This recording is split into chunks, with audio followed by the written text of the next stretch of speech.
इसमें कोई अपग्रेडेशन नहीं होगा। जिसको जो कॉलेज मिल गया, जिसको जो कॉलेज मिला ही नहीं तो उसके लिए फिर कोई ऑप्शन नहीं होगा। ये चॉइस फिलिंग बहुत इंपॉर्टेंट हो रही होगी। तो जिन स्टूडेंट्स को लगता है कि उनकी रैंक थर्ड राउंड के कट ऑफ से थोड़ी ऊपर है, उनको मूव अप राउंड में चांस बहुत ज्यादा होते हैं कि कॉलेज मिल जाए। Hello everyone, this side Alok Sahu, BTech second year from NDRI Karnal. And जैसा कि तुम लोगों को पता होगा कि तुम लोगों के फर्स्ट राउंड और सेकंड राउंड का रिजल्ट आ चुका है एंड अभी 1-2 दिन बाद ही तुम्हारा सेकंड राउंड का रिजल्ट आ जाएगा। तो तुम लोगों को पता होगा कि फर्स्ट सेकंड थर्ड राउंड के बाद तुम लोगों का एक मूव अप राउंड भी होता है एंड उसकी कुछ एलिजिबिलिटीज हैं, कुछ कंडीशंस हैं कि कौन स्टूडेंट्स उसमें पार्टिसिपेट कर सकते हैं, कौन स्टूडेंट पार्टिसिपेट नहीं कर सकते हैं, किन स्टूडेंट्स की उसमें फीस लगेगी, किन स्टूडेंट्स की फीस नहीं लगेगी, जो कि रजिस्ट्रेशन टाइम पर लगती है। काफ़ी सारे स्टूडेंट्स मेरे से क्वेश्चन पूछ रहे थे कि भैया आप बता सकते हैं कि मूव अप राउंड में कौन कौन एलिजिबल है। तो देखो, इस पर एक डिटेल वीडियो बनाने की जरूरत पड़ जाएगी और अभी हम डिटेल में डिस्कशन नहीं कर रहे होंगे कि मूव अप राउंड में कौन कौन स्टूडेंट्स पार्टिसिपेट कर सकते हैं, क्योंकि अभी तुम्हारा थर्ड राउंड का रिजल्ट आना बाकी है एंड उसके बाद ही डिसाइड होगा कि कौन कौन से स्टूडेंट्स मूव अप राउंड में पार्टिसिपेट कर रहे होंगे। एंड अभी हम लोगों के मिड टर्म चल रहे थे, जिसकी वजह से मैं वीडियो नहीं ला पा रहा था, बट मेरी पूरी कोशिश होगी कि फर्दर फ्यूचर में हम डिटेल वीडियो में डिस्कस कर रहे होंगे कि आखिर मूव अप राउंड में कौन कौन से स्टूडेंट्स एलिजिबल हैं और कौन कौन से स्टूडेंट्स एलिजिबल नहीं है। और तुम लोगों को पता होगा कि जेड वाली की भी काउंसलिंग होती है, नीट की भी काउंसलिंग होती है, बट अगर मैं तुम लोगों को बता दूं ये आईसीआर है, उनके रूल्स थोड़ी अलग हैं। नीट के रूल्स अपने खुद के रूल्स हैं, जेडबलई के खुद के रूल्स हैं, आईसीआर में इन दोनों के रूल्स फॉलो नहीं होते। आईसीआर के खुद के रूल्स हैं जो कि तुम्हें आईसीआर के यूजी ब्रोकर में मिल जाएंगे। अगर तुम लोगों को डाउट हो रहा हो तो तुम आईसीआर का यूजी ब्रोकर को खोल कर देख सकते हो, सारे डाउट तुम लोगों के क्लियर हो जाएंगे। वैसे तो हम यहाँ सारी चीज़ें डिस्कस कर ही लेंगे फॉर द फ्यूचर में, जो कि हमारी वीडियो आ रही होंगी। अभी जो कि सबसे ज़्यादा क्वेश्चन पूछा जा रहा था वो क्वेश्चन ये था कि भैया जिन स्टूडेंट्स ने first round, second round, third round में पार्टिसिपेट किया है और उन्होंने रजिस्ट्रेशन फीस पहले ही पे कर चुके हैं, तो क्या उन्हें दोबारा रजिस्ट्रेशन करना पड़ेगा या दोबारा फीस पे करनी पड़ेगी? क्योंकि कई सारे यूट्यूब वीडियोस में ऐसा कुछ लोगों ने बताया है कि उन स्टूडेंट्स को फिर से रजिस्ट्रेशन करना पड़ेगा और फिर से फीस पे करनी पड़ेगी। तो काफ़ी सारे डाउट्स तुम लोगों के आ रहे थे ऑब्वियसली यार, क्योंकि अभी काफ़ी इंपॉर्टेंट है तुम्हारी काउंसलिंग। अगर अभी भी तुम्हारी चीज़ें ढंग से नहीं हुई तो बाद में प्रॉब्लम हो सकती है। तो जो स्टूडेंट्स ये क्वेश्चन कर रहे थे उनको मैं बता दूं कि अगर तुम आईसीआर का अपना यूजी का ब्रोकर खोल के जब देखोगे तो उसमें सीधा सीधा लिखा है कि जो स्टूडेंट्स पहले रजिस्ट्रेशन कर चुके हैं एंड फर्स्ट सेकेंड राउंड में पार्टिसिपेट किया बट उन्हें कॉलेज नहीं मिला, तो उन्हें सीधा मूव अप राउंड में जा सकते हैं वो, और उन्हें ना तो अलग से रजिस्ट्रेशन करने की ज़रूरत है, ना ही उन्हें अलग से पैसे पे करने की ज़रूरत है। तो जो ये कह रहे हैं कि मूव अप राउंड में अगर तुमको दोबारा जाना है तो तुम्हें फिर से फी पे करनी पड़ेगी, फिर से रजिस्ट्रेशन करना पड़ेगा, तो हो सकता है अभी रजिस्ट्रेशन का कुछ क्लियर नहीं है, बट तुम लोगों को फीस तो अलग से नहीं पे करनी पड़ेगी क्योंकि तुम एक बार फी पहले दे चुके हो। तो अब अगर तुम्हें फिर से मूव अप राउंड में जाना है तो फीस अलग से पे नहीं करनी है। और जो लोग अभी तक डाउट में है तो वो क्लियर कर लो कि तुम लोगों को मूव अप राउंड में फीस नहीं लगेगी। मूव अप राउंड में सिर्फ उन्हीं स्टूडेंट्स को फीस लगेगी जो पहली बार रजिस्ट्रेशन कर रहे हो, यानी कि उन्होंने फर्स्ट, सेकंड और थर्ड राउंड में पार्टिसिपेट ही नहीं किया था, वो भूल गए हों या कुछ गलती हो गई हो और वो पार्टिसिपेट नहीं कर पाए हों। तो अगर वो पार्टिसिपेट करना चाह रहे हो मूव अप राउंड में तो उन्हें रजिस्ट्रेशन करना पड़ेगा, उन्हें फीस पे करनी पड़ेगी। सारी वैसे ही चीज़ें होंगी जो तुम लोगों ने पहले कर चुके हो। तो जो स्टूडेंट पहले फीस पे कर चुके हैं उन्हें फीस देने की जरूरत नहीं है, एंड जो स्टूडेंट्स पहली बार मूव अप राउंड में भाग ले रहे होंगे यानी कि पहले उन्होंने पार्टिसिपेट ही नहीं किया, उन्हें फीस पे करनी पड़ेगी एंड बाकी सारी चीज़ें तुम लोगों की वैसी ही होगी। एंड इसमें कोई अपग्रेडेशन नहीं होगा। जिसको जो कॉलेज मिल गया, जिसको जो कॉलेज मिला ही नहीं तो उसके लिए फिर कोई ऑप्शन नहीं होगा एंड मूव अप राउंड ही तुम्हारी लास्ट काउंसलिंग होगी आईसीआर की। उसके बाद कॉलेजेस अपने बेस पर काउंसलिंग कराते हैं, जो कि सारी यूनिवर्सिटीज़ नहीं कर रही होती हैं। जहां 2-4 सीट्स खाली होती हैं वो अपने बेस पर करा देते हैं, उनकी साइट्स पर इंफॉर्मेशन जाती है। तो अगर तुम्हें लगता हो कि मूव अप राउंड में भी तुम्हें कॉलेज नहीं मिल पा रहा है, वो बात की बात है, तो तुम लोग कॉलेज की काउंसलिंग को भी देख सकते हो, जो कि कॉलेज खुद के बेस पर कराता है। ना कोई उसकी अलग से न्यूज़ आती है, ना कुछ, उसकी साइट पर ही एक लिंक तुम्हें मिल जाएगी, उसका फॉर्म तुम्हें फिलअप करना होता है एंड उसके बाद तुम पार्टिसिपेट कर सकते हो।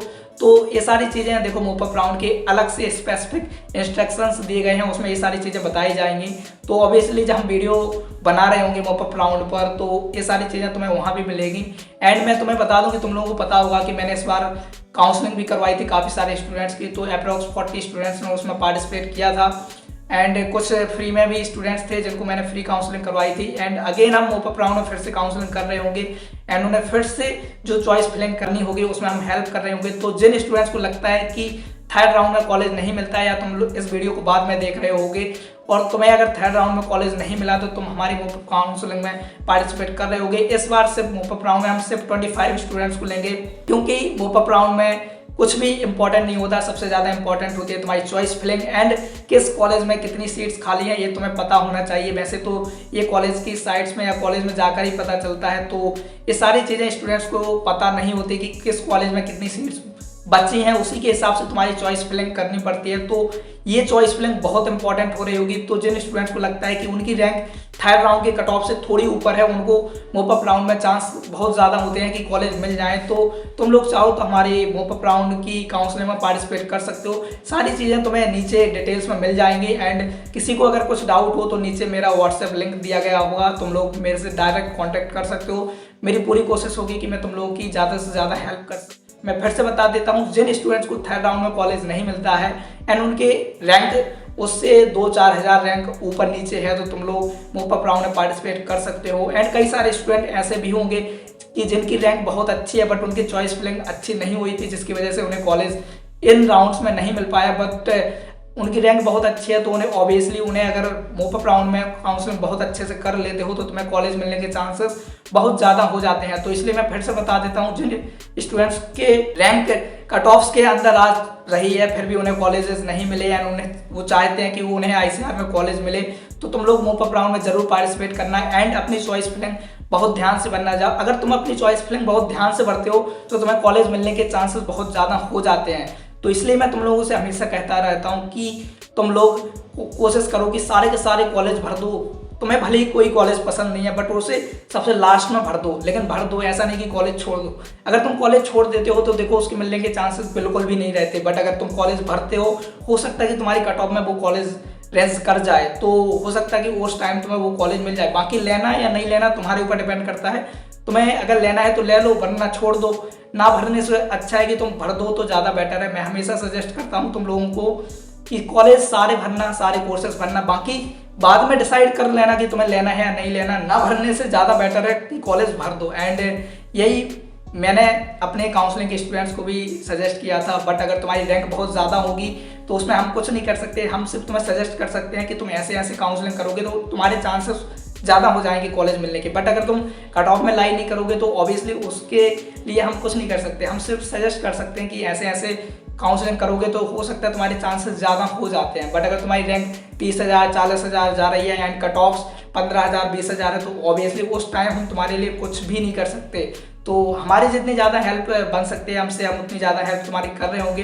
तो अगर तुम्हें लगता है कि तुम्हारी कट ऑफ जो हैं थर्ड राउंड के थोड़ी ऊपर ही हैं, मतलब तुम्हारे चांसेस हैं कॉलेज मिलने के, तो तुम हमारे मोपअप राउंड की काउंसलिंग में पार्टिसिपेट कर सकते हो। हम पूरी कोशिश करेंगे तुम्हारी हेल्प करने की एंड जो भी कॉलेजेस की कितनी वैकेंट सीट्स हैं उसको हम पता करेंगे एंड उसके हिसाब से हम तुम्हारी काउंसलिंग करवा रहे होंगे। एंड इसके चार्जेस वैसे ही होंगे जो हमारे पहले काउंसलिंग के चार्जेस रहे हैं, कुछ भी एक्स्ट्रा चार्ज तुमसे नहीं लिए जाएंगे। एंड अगर तुम्हें कोई कॉलेज नहीं मिलता है after complete filling of your choices and colleges, जब तुम सारे कॉलेज और सारी चॉइसेस भरने के बाद भी तुम्हें अगर कॉलेज नहीं मिलता है तो तुम्हें कंप्लीट रिफंड दिया जाएगा बिना किसी चार्जेस के। तो तुम लोग चाहो तो पार्टिसिपेट कर सकते हो एंड सारे रूल्स वगैरह वही हैं, सेम है, तुम्हें कुछ अलग करने की जरूरत नहीं है। नीचे गूगल फॉर्म दिया जाएगा, तुम उसे फिलअप कर सकते हो एंड बाद में सीधा तुम्हारा कॉन्टैक्ट मेरे से हो रहा होगा।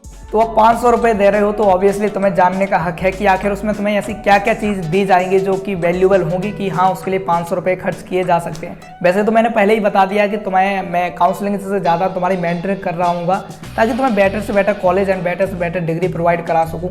एंड हमारा कॉन्टैक्ट होगा 1 वे, मतलब वीडियो कॉल भी होगी, ऑडियो कॉल भी होगी एंड मेरी पूरी कोशिश होगी कि सारी चीज़ें बिल्कुल सही ढंग से हों एंड किसी भी स्टूडेंट को कोई प्रॉब्लम ना आए। एंड ऑब्वियसली अगर किसी स्टूडेंट को कोई कॉलेज नहीं मिलता है तो मैं 1 भी रुपया नहीं लूँगा, उसका सारा का सारा उसे रिफंड दिया जाएगा। तो तुम्हें कोई झिझकने की बात नहीं है और बिल्कुल सारी चीज़ें जेन्युइन होगी एंड किसी को कोई प्रॉब्लम नहीं है, तुम लोग बिलीव कर सकते हो। एंड मेरे बारे में मैक्सिमम चीज़ें जानते हो, बताने की ज़रूरत है नहीं तुम्हें, अभी तक देखते आए हो। तो ऑब्वियसली मुझे जितनी भी इन्फॉर्मेशन है मेरी पूरी कोशिश होगी कि उस इन्फॉर्मेशन का मैं सारा का सारा निचोड़ तुम्हारे सामने रख दूं एंड चॉइस तुम्हारी होगी कि अब बताओ तुम्हें आगे क्या करना है। तो फाइनली हमारी काउंसलिंग का उद्देश्य सिर्फ काउंसलिंग या तुम्हें कॉलेज दिलाना नहीं होगा, बल्कि तुम्हारे लिए सबसे बेस्ट क्या होगा वो सारी चीज़ें प्रोवाइड कराना होगा। तो ऑब्वियसली ये 500 रुपये यूँ समझ लेना कि तुम्हारे लिए बहुत अच्छे हो सकते हैं अगर तुम्हें ICAR में कॉलेज लेना है एंड बहुत अच्छा कॉलेज लेना है। तो ऑब्वियसली देखो, मैं फ्री में इसलिए नहीं करवा पा रहा हूँ क्योंकि मेरे पास ढेर सारे मैसेजेस आ रहे हैं। सिर्फ मेरे पास ही नहीं, वो सारे सीनियर्स जो वीडियो बनाते हैं ICAR पर, मुझे पता है उनके पास कई सारे मैसेजेस आते हैं एंड ऑब्वियसली भाई रिप्लाई करना बहुत मुश्किल हो जाता। तो अगर हम प्रॉपर तरीके से ऑब्वियसली जिस चीज़ के काम के हमें पैसे मिल रहे होंगे तो हम भी डेडिकेशन के साथ उस काम को कर रहे होंगे तो ठीक है, हमारे लिए भी वो सही है, हमारी भी चीज़ें आसान होगी उसकी वजह से। तो तुम्हारे लिए भी वो फ़ायदेमंद है। अगर तुम्हारा मन हो, इच्छा हो, चाहते हो, तुम्हें लगता है कि इसकी ज़रूरत है तो ऑब्वियसली तुम पार्टिसिपेट कर सकते हो, कोई ज़बरदस्ती नहीं है। एंड पार्टिसिपेट नहीं भी करोगे तो भी मैं तुम लोगों की बिल्कुल जितने मेरे से हेल्प हो सकेगी मैं हेल्प करूँगा। एंड ऑब्वियसली हमारी यूट्यूब पर वीडियो आते रहेंगी। तो काउंसलिंग के बारे में तुम्हें सोचने की टेंशन नहीं है कि काउंसलिंग हम कैसे करेंगे। अगर तुम्हें रत्ती भर डाउट हो तो ऑब्वियसली तुम हमारी काउंसलिंग में जुड़ सकते हो। ऐसा कोई कुछ ज़्यादा खास नहीं है। मैं पहले ही कह चुका हूँ, जिसको कॉलेज नहीं मिलेगा उसका हम 1 रुपया भी नहीं रखेंगे। 499 के 499 आपको वापस किए जाएंगे। ऑब्वियसली मुझे पता है कि मैं भी मेहनत करूँगा। तो सबसे पहले वही सारी चीज़ें जो डिटेल्स तुम्हें लगता है। और हाँ, मैं आखिरी में यही कहूँगा कि प्लीज़ वही स्टूडेंट पार्टिसिपेट करें जिनको लगता है कि चांसेस हैं कि कॉलेज मिल जाएगा। अगर तुम्हें लगता है कि तुम्हारे 45 या 50 परसेंटाइल आए हैं तो ऑब्वियसली तुम्हें भी पता है कि इतने परसेंटाइल में कॉलेज नहीं मिलेगा। तो प्लीज़ वही स्टूडेंट पार्टिसिपेट करें जिनको लगता है कि उन्हें बहुत अच्छा कॉलेज मिल सकता है बट उन्हें नॉलेज नहीं है इस चीज़ की। तो वो सारी नॉलेज मेरी लग रही होगी तो मैं तुम्हें सजेस्ट कर रहा हूँ एंड सारी चीज़ें बहुत अच्छी होंगी। मुझे पता है इस काम में मज़ा आएगा एंड तुम लोगों को शिकायत का मौका नहीं दे रहा हूँ मैं। मेरी पूरी कोशिश होगी तुम लोगों के लिए बेस्ट से बेस्ट करने का। यहाँ पैसा मैटर नहीं करता, पैसा बस थोड़ी हेल्प करवा सकता है हमारी भी, बट चीज़ें होती हैं अपने विश्वास की। अगर तुम विश्वास करके हमारे साथ जुड़ते हो तो मेरी पूरी कोशिश होगी कि अपना बेस्ट दूँ तुम्हारे लिए। तो इससे ज़्यादा मैं क्या ही बोलूँ। एंड बाकी सारी चीज़ें तुम हमारे साथ जब जुड़ोगे तो देख ही लोगे। तो ऑब्वियसली किसी को प्रॉब्लम नहीं होने वाली है। अगर किसी को लगता है कि काउंसलिंग में उसको पार्टिसिपेट करना चाहिए तुम पार्टिसिपेट करो। एंड लास्ट में मैं यही बोलूँगा कि पार्टिसिपेट करने से पहले एक बार मेरे से कॉन्टैक्ट जरूर कर लेना ताकि मैं तुम्हें कह सकूँ कि हाँ तुम पार्टिसिपेट करो। क्योंकि पता चला परसेंटाइल तुम्हारे बहुत कम हुए और तुम पार्टिसिपेट कर रहे हो तो उसका कोई फ़ायदा नहीं होगा। एंड ऑब्वियसली हमारा टाइम भी वेस्ट होगा, तुम्हारा टाइम भी वेस्ट होगा। एंड अगर हम तुम्हें कॉलेज नहीं दिला पाए तो कहीं ना कहीं दूसरे स्टूडेंट का लॉस हो जाएगा जो शायद उस काउंसलिंग में आ सकता था। तो जो भी स्टूडेंट चाहते हैं कि उनको मेरी ज़रूरत है एंड शायद उनको ICAR के बारे में नहीं पता एंड थोड़ी बहुत मैं हेल्प कर सकता हूँ उसकी, तो वो पार्टिसिपेट कर सकते हो। एंड ऑब्वियसली हर स्टूडेंट्स को एक प्रॉपर टाइम टेबल दिया जाएगा कि आपको इस टाइम शेड्यूल में मेरे से कांटेक्ट करना है। सारी चीज़ें बिल्कुल प्रॉपर तरीके से होंगी एंड किसी भी स्टूडेंट को कोई प्रॉब्लम नहीं होने दूंगा ये मेरी गारंटी है। फिर चाहे जो हो जाए वो हम देख लेंगे। तो यही सारी चीज़ें हैं, तुम्हें टेंशन नहीं लेनी। अगर काउंसलिंग तुम भरोसा कर सकते हो तो करो। एंड अगर लगता है कि जेन्युइन हूँ तो आ सकते हो, हमारे साथ जुड़ के काम कर सकते हो। हमें भी अच्छा लगेगा, ये हमारा पहला काम होगा जो हम दूसरों के लिए कर रहे होंगे। तो ऑब्वियसली हमारे लिए भी इसमें बेस्ट देना ज़रूरी है। तो तुम्हें प्रॉब्लम या डाउट नहीं होना चाहिए कोई भी। अगर डाउट होता है तो तुम व्हाट्सएप पर मेरे से डिस्कस कर सकते हो। एंड अब बहुत हो गया एंड आई होप मैं तुम्हारी कहीं ना कहीं सही तरीके से मदद कर पा रहा हूँ। एंड हाँ, मैं 5 लोगों की फ्री काउंसलिंग करूँगा। तो जिनको लगता है कि वो वाकई में फ्री काउंसलिंग करवाना चाहते हैं एंड वो अफोर्डेबल नहीं है तो भी मेरे से कांटेक्ट कर सकते हैं। एंड दैट्स ऑल यार। बाकी जो चीज़ें रह गई होंगी उसको हम अगली वीडियो में डिस्कस कर रहे होंगे। बाकी किसी को डाउट रहता है तो जो भी हम व्हाट्सएप नीचे दे रहे हूँ उस पर कांटेक्ट करना। एंड प्लीज़ अननेसेसरी मैसेज मत करना, हम सिर्फ काउंसलिंग से रिलेटेड बात कर रहे होंगे वहाँ पर। एंड दैट्स ऑल यार। बाकी जो चीज़ें रह गई होंगी उसको हम अगली वीडियो में डिस्कस कर रहे होंगे।